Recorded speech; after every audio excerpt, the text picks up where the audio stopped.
আসসালামু আলাইকুম। কেমন আছেন আপনারা? আলহামদুলিল্লাহ আমি ভালো আছি। আশা করব আপনারাও ভালো আছেন। দেশের বাইরের আমার সকল বন্ধু-বান্ধব, শুভাকাঙ্ক্ষী সবাইকে অনেক, অনেক ধন্যবাদ আর ভালোবাসা জানিয়ে আজকের মূল রান্নায় চলে যাচ্ছি। আজকে আমি ব্রেড বানিয়ে নেব। এর আগেও আমি গতানুগতিকভাবে ব্রেড বানানো দেখিয়েছি। আজকে আমি আটা দিয়ে বানাবো। ময়দা দিয়েও করে দেখিয়েছি। তো বন্ধুরা চলে আসেন। এই শীতের মধ্যে কিন্তু ব্রেকফাস্টও দরকার হবে, বিকালে নাস্তাও দরকার হবে। আমি এখানে 2 কাপের মতো ময়দা নিলাম। আমি বলেছি এর আগেও কিন্তু আপনাদেরকে ময়দা দিয়ে দেখিয়েছি, সরি এবার আমি আটা দিয়ে করে নিচ্ছি। আমি 2 কাপ আটা নিয়ে এখানে চেলে নিব। সবসময় আপনারা চেষ্টা করবেন চেলে নেওয়ার জন্য। অবশ্যই তাহলে কোনো লাম্পস থাকলে সেটা বেরিয়ে যাবে এবং এটাতে ব্রেড খুব সুন্দর হয়, ফ্লাফি হয়। ট্রাই করবেন অবশ্যই 1 বার 2 বার চেলে নেওয়ার জন্য। মোটামুটি আমি চেলে নিলাম। আমার আটাটা খুব ভালো ছিল, দেখেন কোনো লাম্পস বেরোয়নি। এই পর্যায়ে আমি এখানে দুধ দিয়ে দিয়েছি 200 গ্রামের মতো।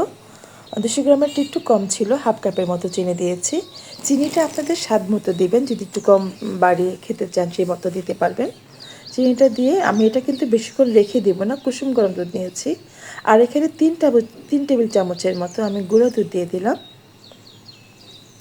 আপনারা ইচ্ছে করলে এটা নাও দিতে পারেন। নর্মাল যদি বাসায় বানাতে চান গুঁড়ো দুধ হাতের কাছে না থাকলে না দেবেন, সেটা কোনো সমস্যা নেই। যারা রেস্টুরেন্টে যেটা বানায় বা যেটা বাইরে দোকানে বেকারিতে যেটা পাওয়া যায় তারা কিন্তু দুধ দেয় না, নর্মালি বানায়। আমরা বাসায় খাই, একটু স্বাদের জন্য করে দিই।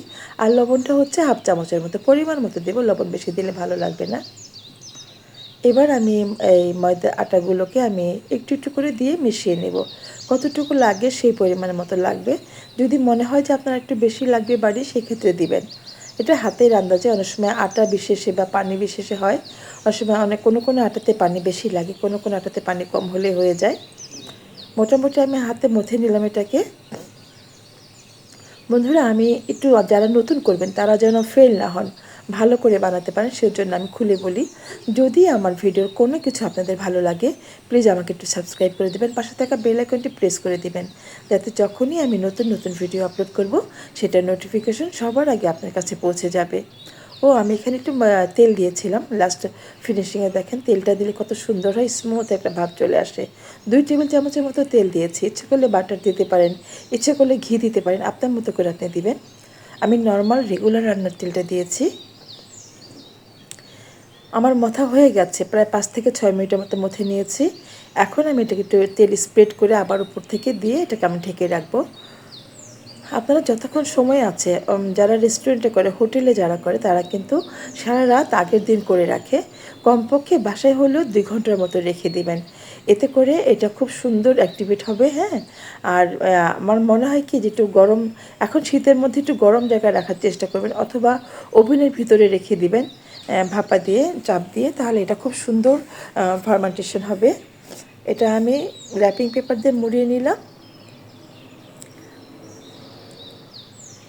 শীতের মধ্যে কিন্তু এটা সহজেই অ্যাক্টিভ হতে চায় না। অবশ্যই গরম জায়গায় রাখবেন, যেখানে একটু গরম থাকে সেই রকম জায়গায় রাখবেন। যেমন শীতের মধ্যে আমরা দই বানালেও কিন্তু সহজে সেটা হতে চায় না, তো সময় বেশি লাগে এবং গরম জায়গায় রাখতে হয়। এটা ভালো করে র্যাপিং করবেন যাতে বাতাস ভিতরে না যায়, অবশ্যই সেই দিকে খেয়াল রাখবেন। বাতাস গেলে কিন্তু এটা হবে না। আমি উপর থেকে তাওয়াল দিয়ে দিলাম। শীত একটু ঠান্ডা ঠান্ডা পড়ে গেছে, সেজন্য আমি একটা তাওয়াল দিয়ে ঢেকে এটা রেখে দিয়েছিলাম। আর দেখেন কতটা অ্যাক্টিভ হয়েছে। প্রায় 2 ঘন্টা পরে আমি এটাকে বাতাসটা বের করে নিলাম। এখন আবার এটাকে 2 থেকে 3 মিনিটের মতো ভালো করে মথে নিতে হবে। আপনি মাথাটা যত সুন্দর করে করবেন, আপনার ব্রেডটা তত সুন্দর হবে। ভালো করে মথে নেবেন, টেনে টেনে টেনে টেনে হাত দিয়ে করে নেবেন। আপনার যতটা সুবিধা হয় ততটুকুই করবেন।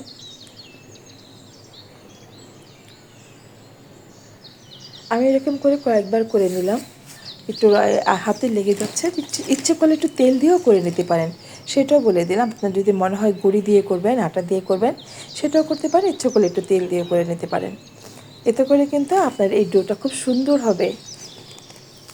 এখন আমি এরকম করে ছড়িয়ে নিচ্ছি। আমার যে মোল্ড, সেই মোল্ডের মাপ অনুযায়ী আমি দিচ্ছি। এটার যে তলানির মাপটা, সেই অনুযায়ী আমি এটাকে লম্বা করে নিলাম। আমি এটা মাপ দিয়ে নিলাম। আপনার ইচ্ছা করলে একটি স্কেল দিয়ে মাপ দিয়ে নিতে পারেন, যাতে ছোট বড় না হয়ে যায়। মোল্ডের যে সাইজ তার থেকে কিন্তু আধা ইঞ্চির মতো ছোট হতে হবে, একেবারেই যেন সমান সমান হয়ে না যায় সেদিকটা অবশ্যই খেয়াল রাখবেন। একটু ছোট হলে এটা ফুলে ফেপে এটা আমি মোল্ডে দিয়েও কিন্তু 1 ঘন্টার মতো রেখে দিব। এতে করে কি হবে, এটা সাইজটা সুন্দর মতো ফুলে যাবে। আপনি দিলেই বুঝতে পারবেন হাতের আন্দাজে, তবে বলে দিচ্ছি একটু ছোট করে দিবেন, কখনোই মোল্ডের সমান সমান দিতে যাবেন না, তাহলে আপনার এটা ফুলে বড় হয়ে যাবে। আপনারা বুঝতে পারছেন, দেখেন কতটুকু ছোট দিয়েছি। ভিতরে যে বাটার পেপার দিয়েছি সেটা দেখে তো বুঝতে পাচ্ছেন। আমি বাটার পেপার দিয়ে একটু তেল দিয়ে এটাকে মাখিয়ে দিয়েছি, 1 ঘন্টা রেখে দিয়েছিলাম ঢেকে। এখন দেখেন উপর থেকে একটু হালকা করে আমি দুধ দিয়ে দিচ্ছি। আমি আরও 2টা লেয়ার দুধ দিয়েছি। আমি চুলায় দেওয়ার পরে কিন্তু দুধটা দিয়েছি। একটু নর্মাল দুধ চিনি দিয়ে গুলিয়ে বা নর্মাল করে গুলিয়েও দিয়ে দিতে পারেন। আমি আবার চুলায় দেওয়ার পরও, আমি চুলায় করেছি এটা, আমি চুলায় দেওয়ার পরও 2বার দুধ উপর থেকে ব্রাশ করে দিয়েছি। দেখেন কত সুন্দর কালার হয়েছে, দারুণ দেখে কিন্তু মন ভরে গেছে। মাত্র 2 কাপ ময়দা, 2 কাপের একটু কম নিয়েছি, আপনারা তো খেয়াল করেছেন। এত বড় একটা ব্রেড দেখেন, ভাবা যায় এখানে আমার 20 টাকাও খরচ হয় নাই। এবার বলেন কত সুন্দর একটা ব্রেড হয়ে গেছে, শুধু আপনার প্রচেষ্টা আর কিছুই না। আপনি ইচ্ছে থাকলে কিন্তু এরকম একটা ব্রেড বাসায় করে খেতে পারেন। এই ব্রেডটা বাইরে থেকে আপনাকে এত অথেন্টিক পাবেন, নিজের হাতে এত ফ্রেশ কখনই হবে না। ওনারা কিভাবে আসলে ময়ানটা করে সেটা কিন্তু আমাদের একটা প্রশ্ন থেকেই যায়। তো যাই হোক, আমি এটাকে কেটে নিলাম। একটু বাসায় খাবো যেহেতু একটু বড় মোটা করে ব্রেডের স্লাইসগুলো করেছি। দোকানে যারা করে তারা কিন্তু একেবারেই পাতলা পাতলা করে করে, আরও অনেক পাতলা করে করে। তো দেখেন বন্ধুরা, আমার ফাইনাল লুকটা কত সুন্দর হয়েছে। আমি এখন এটা বাবুকে, জ্যাম ছিল, বলতেছিল জ্যামটা কি দিয়ে খাবো, যে কিছু করে দাও জ্যামটা খাওয়ার জন্য। তো সেজন্য আমি এটাকে করে দিলাম এবং আমি এখন ওকে রেডি করে দিব খাওয়ার জন্য। অনেক মজার, অনেক ঘরে থাকা খাবারের মজাই আলাদা, হাতে করার জিনিসের আনন্দ কিন্তু অন্যরকম। আমি বলবো আপনারা করে খাবেন।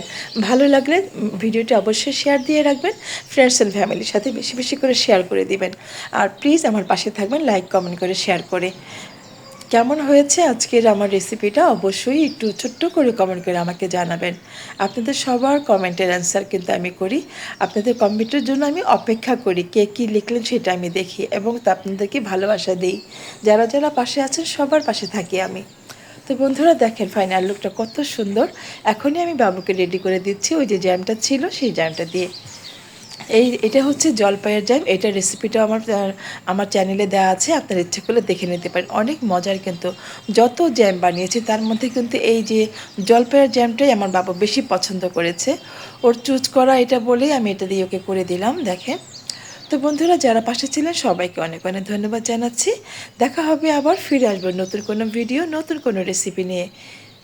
ফাইনাল লুকটা দেখেন কত সুন্দর, বাবা কিন্তু খুব খুশি হয়ে খেয়েছে, দারুণ ছিল, আমি নিজেও টেস্ট করে দেখেছি। তো আপনাদের সবার অনেক অনেক ধন্যবাদ আর ভালোবাসা জানাচ্ছি। ফিরে আসবো নতুন কোনো ভিডিও নিয়ে, সে পর্যন্ত আপনারা সবাই ভালো থাকেন। সবাইকে অনেক অনেক দোয়া দিয়ে শেষ করছি আজকের মতো আমি মিনা। আল্লাহ হাফিজ।